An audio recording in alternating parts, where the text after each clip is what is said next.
నమస్తే.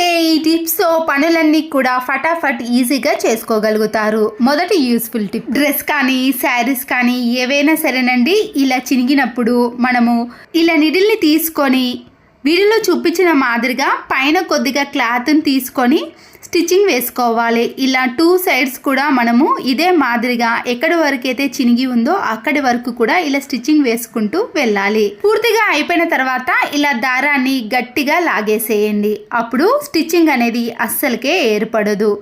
తర్వాత ఈ నీడిల్ని ఇలా వెనుక నుంచి తీసి ముడి వేసుకుంటే సరిపోతుంది. చూసారు కదండి, మనము స్టిచ్చింగ్ వేసినట్టు అస్సలకే కనిపించదు. కాస్ట్లీ డ్రెస్లు కానీ శారీస్ కానీ చినిగినప్పుడు ఇలా వీడియోలో చూపించిన మాదిరిగా స్టిచ్చింగ్ వేసుకున్నారనుకోండి, ఆ తర్వాత ఇలా ఐరన్ చేశారనుకోండి, డ్రెస్ కానీ శారీ కానీ నీట్గా కనబడుతుంది. ఒక టిష్యూ పేపర్ని తీసుకొని దాన్ని చిన్న పీస్గా మాత్రమే కట్ చేసుకోవాలి.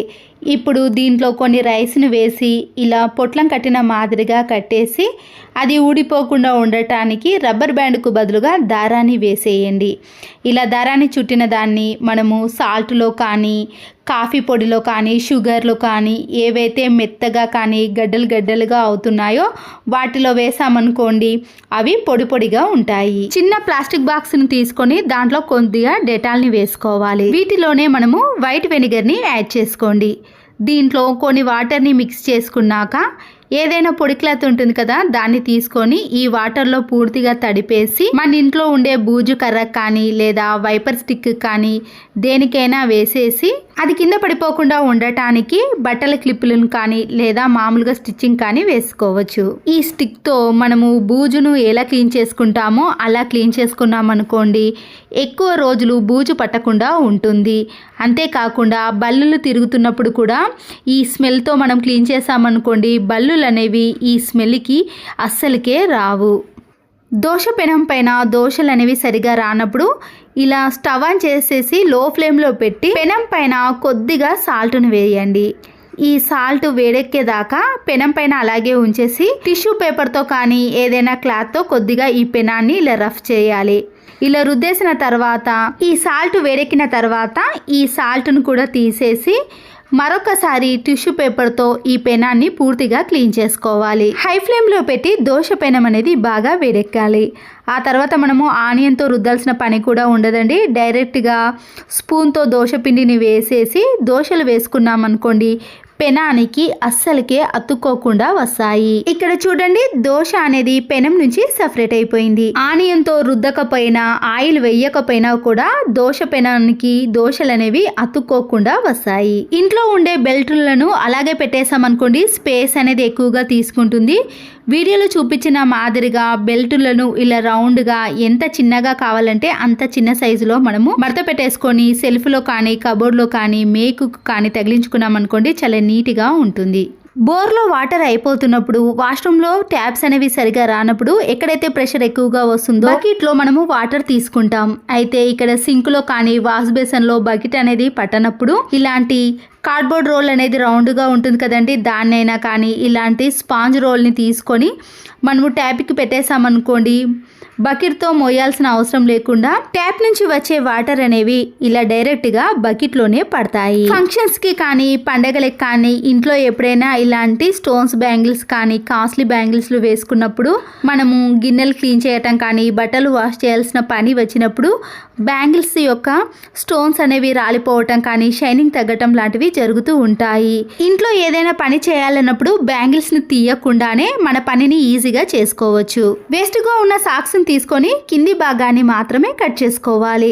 ఆ తర్వాత ఇలా బ్యాంగిల్స్కి మనము ఈ సాక్స్ను వేసి మన పనిని చాలా సులువుగా ఈజీగా చేసుకోవచ్చు. ఇలా గిన్నెలు క్లీన్ చేయడం కానీ లేదా పూరీలు గోధుమ పిండితో మనము చపాతీలు చేసేటప్పుడు కూడా ఈ టిప్ అనేది చాలా బాగా యూజ్ అవుతుంది.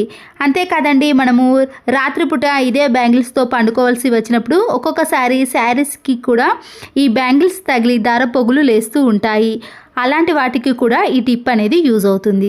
ఒక వ్యూవర్స్ నన్ను ఇత్తడి కుందులను ఎలా క్లీన్ చేసుకోవాలనో చూపించండి మేడం అని కామెంట్ పెట్టారండి. వారికే కాకుండా అందరికీ కూడా యూజ్ అవుతుందండి. చూసారు కదండి, ఇక్కడ ఇత్తడి కుందులు అనేవి చాలా జిడ్డుగా నల్లగా మారిపోయాయి. హాఫ్ నిమ్మకాయను తీసుకొని కొద్దిగా సాల్ట్ని వేసుకోండి. వాటర్ని వేయకుండా వైట్ వెనిగర్ ఉంటుంది కదండి, ఈ సాల్ట్లో కలిపేసి మనము స్క్రబ్బర్తో కానీ లేదా డైరెక్ట్గా ఈ నిమ్మకాయకి ఈ సాల్ట్ను రుద్దేసి అప్పుడు మనము ఈ ఇత్తడి వాటిని క్లీన్ చేసుకోవాలి. ఇలా క్లీన్ చేసిన తర్వాత 1 నిమిషం పాటు అలాగే వదిలేసి విమ్ లిక్విడ్ని కానీ లేదా వాషింగ్ మిషన్లో వేసే లిక్విడ్ని వేసుకొని మరొకసారి స్క్రబ్బర్తో క్లీన్ చేసుకోవాలి. ఇలా క్లీన్ చేసుకోవడం వలన దానిపై ఉండే జిడ్డు మరకలు అనేవి ఈజీగా క్లీన్ అయిపోతాయి. ఇంతకు ముందుకి ఇప్పటికీ తేడా చూసారు కదండి.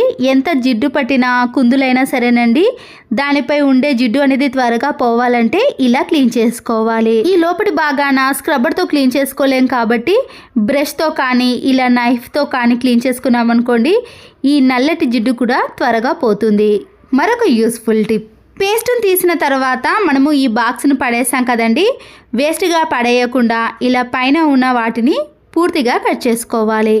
డబుల్ గమ్ టేపుని తీసుకొని ఈ బాక్స్కి పై వైపున కింది వైపున ఇలా 2గా అతికించేసి మనము కిచెన్లో కానీ డ్రెస్సింగ్ టేబుల్లో కానీ మీకు ఎక్కడ వీలుగా ఉంటే ఆ ప్లేస్లో దీన్ని అతికించేసేయాలి. కిచెన్కి సంబంధించిన నైఫ్ని కానీ పీలర్ని కానీ ఇలాంటి చిన్న చిన్న స్పూన్స్ని కానీ మనకి ఏది ఈజీగా ఉండే వాటిని అన్నిటిని కూడా పెట్టేసుకోవచ్చు.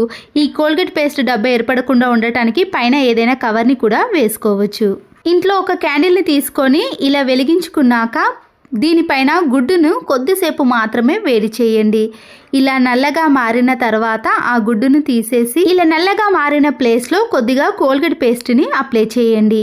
ఇప్పుడు ఒక టిష్యూ పేపర్ని కానీ ఏదైనా క్లాత్ని తీసుకొని ఈ రెండింటిని ఇలా బాగా మిక్స్ చేసి ఈ టిష్యూ పేపర్కి పూర్తిగా అంటే విధంగా చూసుకోవాలి. ప్రతిరోజు పెట్టుకునే స్పెడ్స్ అనేవి మబ్బుగా తయారైనప్పుడు ఇలా మనం క్లీన్ చేస్తామనుకోండి, అద్దాలు అనేవి చాలా నీట్గా క్లీన్గా కనబడతాయి. అద్దాలే కాకుండా మన సెల్ ఫోన్ ఉంటుంది కదండి, దాన్ని కూడా ఇదే విధంగా క్లీన్ చేసామనుకోండి, ఈ సెల్ ఫోన్ పై ఉండే మరకలు కానీ మన వేల అచ్చులు కానీ ఏవైనా సరేనండి, ఈ కెమెరా కూడా చాలా నీట్గా క్లీన్గా కనబడుతుంది. మరొక యూస్ఫుల్ టిప్ని కూడా చూసేయండి. వైట్ ప్లాస్టర్ కానీ ఇలాంటి ప్లాస్టర్ని మనము వెతకాల్సిన పని ఉంటుంది కదండి, ఇలా పెన్తో మనం రఫ్ చేసామనుకోండి అక్కడ ఇలా కట్టు మాదిరిగా వస్తుంది. అప్పుడు ఈజీగా ఈ ప్లాస్టర్ని గుర్తుపట్టి మనము యూస్ చేసుకోవచ్చు. ప్లాస్టిక్ బాక్సులు కానీ స్టీల్ బాక్సుల యొక్క మూత అనేది లూజ్గా ఉందనుకోండి, దాంట్లో మనము ఏది స్టోర్ చేసుకున్నా కానీ పురుగు పట్టడం కానీ మెత్తగా తయారవుతాయి. క్లాత్ బ్యాగులు ఉంటాయి కదండి, ఆ క్లాత్ బ్యాగ్ని ఇలా డబ్బా పైన పెట్టేసి మనకి ఎక్కువగా ఉంటే ఇలా సీజర్తో కట్ చేసుకొని అప్పుడు క్యాప్ను పెట్టేసామనుకోండి, దాంట్లోకి గాలి చొరబడకుండా ఉండటం వలన ఏవి మెత్తగా కాకుండా పురుగు పట్టకుండా క్యాప్ అనేది లూజ్గా కాకుండా టైట్గా ఉంటుంది.